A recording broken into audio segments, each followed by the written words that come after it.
Oke, sahabat Hurti dan sahabat Tani, selamat sore. Assalamualaikum warahmatullahi wabarakatuh. Ini saya mau mengutarakan unek-unek yang selama ini banyak yang telepon ke saya tentang budidaya porang, dan banyak sekali pemula itu yang gagal dalam menanam porang. Itu banyak sekali, enggak cuma 1-2 orang yang tanya ke saya. Nah, saya akan berbagi tips supaya tidak gagal menanam porang. Nah, kebetulan saya ini bareng Mas Supri. Beliau ini adalah penggiat tanam porang di daerah kami ya. Begini Mas Supri, banyak sekali dari kemarin itu yang tanya ke saya via WA, via inbox, via telepon. Mereka itu tanam porang itu banyak yang gagal. Nah, itu setelah saya tanya, itu ternyata dia itu pertama ada juga yang salah membeli bibit karena dia tergiur dengan bibit murah di awal apa Mas? Di awal panen, di awal dorman kata itu mereka jual bibit kan lumayan agak murah. Nah, mereka buru-buru beli bibit dan akhirnya setelah dibeli bibitnya busuk. Nah, terus kedua yang saya temui itu beliau itu nonton YouTube itu di bulan Januari dan Februari.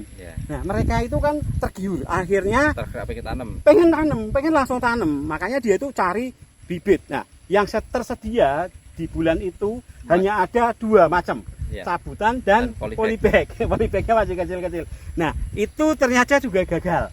Nah, solusinya gimana Mas supaya tidak gagal dalam berkebun porang Mas? Untuk menanam porang itu, kalau kita untuk mengantisipasi kegagalan ya, untuk beli bibit memang kalau beli bibit di bulan April, Mei, Juni, resiko masih tinggi. Ya, padahal ya bibit yang dibeli adalah bibit dorman. Sama-sama dorman. Sama-sama dorman, tapi karena dia kadar airnya masih tinggi, masih sangat berisiko. Berisiko busuk ya? Ya, berisiko busuk itu pasti. Entah prosentasenya dalam 1 kintal itu, entah itu 1 kilo, 2 kilo, sampai 5 kilo itu pasti ya. Ya. Jadi tip agar aman beli bibitnya di atas bulan Juli. Di atas bulan Juli. Ya, mulai ya. Paling aman ya mulai bulan Juli lah, itu paling aman sebenarnya. Agustus itu beli udah. Ya. Jadi Juli, Agustus, September baru mulai tanam. Kalau kita tanamnya Oktober. September, Oktober baru tanam. Ya. Oh, itu baru aman. Nah, terus kasih tip lagi Mas supaya orang itu tidak gagal. Coba Mas. Nah, kemudian yang kedua, itu kemarin pun ada beberapa teman yang datang ke rumah, itu kan agak putus asa tanam porang. Nah, ternyata dia tanam katak isi 500 up, dia milihnya lahan adalah di bawah pohon jati. Itu juga nggak boleh? Iya, nanti bisa gagal juga. Bisa gagal juga? Iya. Nah, kenapa kok kita tanam porang di bawah pohon jati itu nanti resiko gagal? Karena ketika kita adalah bibitnya adalah 500 up kecil, satu daun jati itu jatuh, maka akan menutupi 1 atau 2 tanaman porang. Akhirnya mati. Akhirnya lama-lama kan mati. Nggak berkembang ya? Nggak berkembang. Karena ketimpa dengan daun jati. Karena daun jati itu kita tahu sendiri lebar-lebar ya. Dan dia lama untuk terurai. Hancurnya lama. Dia kalau kering pun ya kering seperti keripik. Ya, itu. Tapi dia kalau kita tanamnya di bawah sengon, ya daunnya kecil-kecil, jatuh pun aman. Nah, terus satu lagi Mas, saya kemarin juga ada yang istilahnya bibitnya besar-besar, ditanam di bawah pohon karet. Nah, coba gimana itu Mas? Ya, itu ada juga kawan. Katak yang ditanam itu adalah katak isi 50. Super ya? Super. Luar biasa itu. Ya. Terus tanamnya adalah di bawah naungan karet. Nah, ini kenapa Mas kok gagal di pohon karet nih? Nah, ternyata ya untuk akar karet itu mengandung sejenis racun untuk tanaman lain.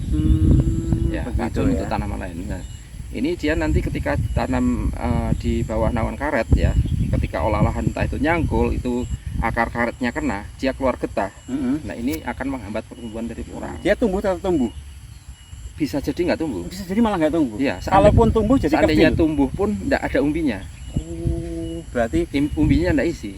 Jadi satu lagi ya kawan, jangan tanam porang di bawah naungan pohon karet. Nggak bisa ya, nggak boleh ya. Itu lebih baik cari lahan yang lain lah, ya, untuk mengurangi resiko kegagalan. Terus yang nonton YouTube di bulan Januari Februari Mas, nah Ya. itu dikasih saran coba gimana? Nah kemudian kalau contoh misalnya kita tergerak tanam porang itu sudah di bulan Februari, alangkah baiknya ditunda. Ditunda ya. Iya. Lebih aman ditunda. Ketika kita beli bibit berupa polybag pun ya, polybag itu memang sudah tumbuh, akar normal. Tapi kan setiap ada perpindahan ya, perpindahan akar yang ada di dalam polybag yang kemudian dipindah ke lahan itu akan mengalami adaptasi. Penyesuaian. Ya, dia membutuhkan penyesuaian atau adaptasi ya minim paling cepat itu 2 minggu. Nah, 2 minggu otomatis ketika nanti kita tanam ya di bulan Februari kemudian dia beradaptasi di 2 minggu, maka kan nanti akan ada pertumbuhan normal itu kan hanya separuh bulan Februari dan di bulan Maret dan April hanya tumbuh normalnya adalah 2,5 bulan. 2,5 bulan. 2,5 bulan. Itu pun kalau hidup. Itu pun kalau hidup. Ya, kalaupun hidup. Soalnya apa? Kadang-kala kan ada pembuat polybag itu dia meletakkan polybagnya di bawah naungan. Kemudian kita tanam di lahan terbuka. Ah, itu pasti langsung layu lah, mati biasanya. Layu. Nah, itu. Dan yang keempat ya, bahwa kita menanam polybag itu kalau kita kalkulasi dengan teliti, itu kos yang akan dikeluarkan sangat tinggi. Tinggi ya, jauh lebih tinggi. Contohnya gimana Mas? Coba kasih uraian Mas. Kita kalau tanam kata itu kan ini yang luas 1 hektar ini kemarin kan kita hanya membutuhkan waktu 2 hari 8 orang. 2 hari 8 orang selesai tanam. Tapi kalau polybag kan jumlah tanamnya kan ada 100.000. Iya. Kurang lebih kan ada 100.000. Nah, kalau kita tanam polybag itu 4 orang paling ora 1.000. Sehari cuma dapat 1.000. Iya, 4 hari kurang lebih 1.000 lah, maksimal 2.000. 4 orang. Berarti perlu 50 hari. Iya, butuh 50 hari. Dikalkulasikan saja. Orang bawa polybag itu kan pakai keranjang itu banyak-banyak kan paling 20. 20. Ya, paling banyak kan 20. Jalan dari atas sana ke bawah itu kan sudah membutuhkan waktu 5 menit. Tanam, terus bungkus plastiknya dikupas, lubangnya dibuka perlahan, tanam, uruk lagi. Nah, itu kelamaannya di situ. Ya, padahal harga polybag yang kemarin beredar kan 2.500. Nah, kalau 2.500 kita carikan kata yang ukuran isi taruh ya 125 150 kan sudah dapat. Hasilnya lumayan. Lebih baik ditunda ya. Iya, lebih baik ditunda. Jadi yang tergerak untuk menanam porang di bulan Januari Februari lebih baik ditunda musim tanam berikutnya. Jadi musim tanam berikutnya itu mulai persiapan beli katanya itu di bulan Juli Agustus gitu ya. Jadi menanamnya itu di bulan Oktober. Ya, tanamnya kalau di Jawa ya, area Jawa area itu Jawa. Oktober. Tapi untuk daerah Sumatera tertentu kan ada yang bisa mulai bulan 5 atau 6. Oh gitu. Oke, sudah cukup paham ya kita ya. Terima kasih banyak Mas Supri. Mudah-mudahan ini bisa membuka wawasan bagi Anda-anda yang ingin budidaya porang supaya meminimalisir kegagalan ya. Iya. Ini kadang-kala kan bukan karena yang jual kata itu mohon maaf ya, yang dijual itu kata kurang bagus, bukan. Ini kata dorman sebenarnya.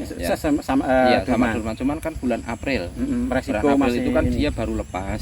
Ya, terus bulan April pun curah hujan masih tinggi, kadar air ini juga masih tinggi, resiko tetap masih sangat tinggi itu.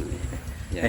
Terima kasih banyak. Mudah-mudahan ini bisa membuka wawasan sekali lagi buat Anda yang ingin menanam porang. Terima kasih. Yang ingin konsultasi langsung boleh Mbak, saya cantumkan nomor jenengan Mas. Soalnya video yang kemarin itu banyak sekali yang tanya. Padahal saya di bawah sudah kasih linknya Mas Supri karena beliau juga YouTuber juga. Saya cantumkan nomor WA Mas Supri di bawah. Anda bisa langsung kontak beliau. Mudah-mudahan beliau bersedia untuk membimbing Anda yang ingin menanam porang. Terima kasih. Wassalamualaikum warahmatullahi wabarakatuh. Terima kasih Mas. Iya.